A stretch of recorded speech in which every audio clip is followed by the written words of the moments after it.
Joining us now is a wonderful man and a fighter for America, one of the good guys in D.C., Senator Eric Schmitt from the great state of Missouri. Senator, welcome to the program.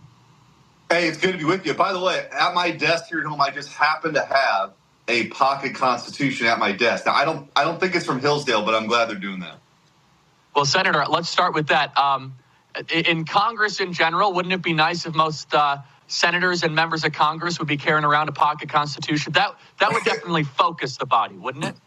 It would. And also this civics class that we should all revisit, which is the states created the federal government and agreed that they should have limited powers, right? So when you get to D.C., it's like everybody wants to solve every problem with expanded authority, and that's just not the design of the founders. I think that is the most important lesson because it's meant to protect liberty, right? You spread out power, you diffuse it, and the purpose of all of that is to protect individual liberty. I think, people in D.C. should take note. Revisit that. And one in particular, now that we're on this topic, Senator, is I would love to see the Republican House, Republican Senate revisit how we veered off course where the administrative state is able to author laws without consent of Congress. I know this is something that you've really been passionate about when you were previously Attorney General and also in the Senate. But we're talking about anywhere between 80,000 to 100,000 laws and regulations that have basically been authored and implemented without Article 1 consent. Basically, it was just this fourth branch. Is that something you'd like to see the U.S. Senate try to take up to try to rebalance the weight that we have on the administrative state?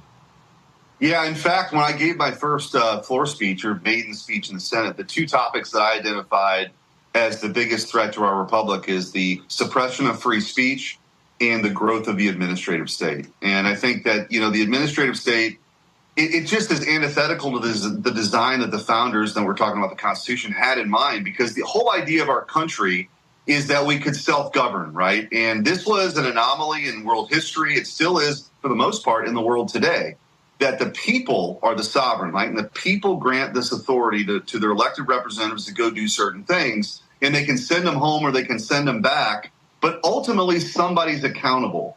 The big problem, Charlie, as you know, with the administrative state is nobody's accountable. You have no idea who the deputy undersecretary of some agency you've never heard of is. And if they could write a guidance letter to destroy your business or your livelihood or take away your liberties, or say, for example, OSHA wants to force 100 million people to take the shot, or the Joe Biden with the stroke of a pen can wipe away $500 billion worth of student loan debt.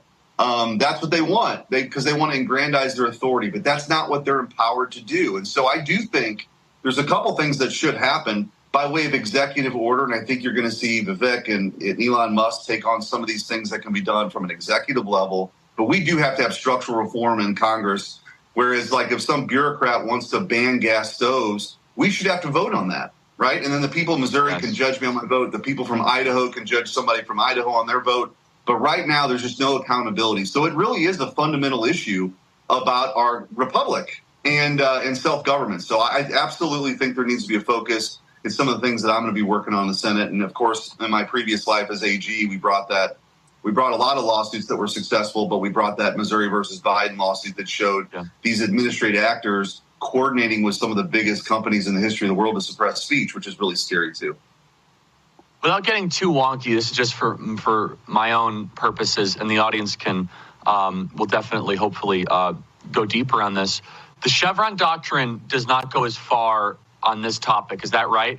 That just means that the scope of the regulation cannot be extended. It doesn't necessarily get down to the root that regulatory agencies cannot author new rules. Am I understanding that correctly?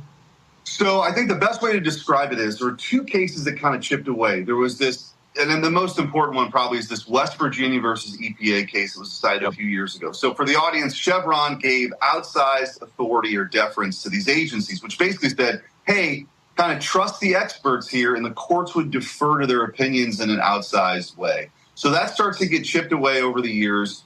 There's something called the major questions doctrine, which is, hey, if this is a big enough deal, maybe Congress should have to weigh in on it. So that came down a couple years ago, which was a big step. But in the Loper-Bright case that was decided this past summer, the Supreme Court basically said that Chevron was wrongly decided. Okay, so these agencies shouldn't have that much authority. But what now remains, Charlie, is what are we left with?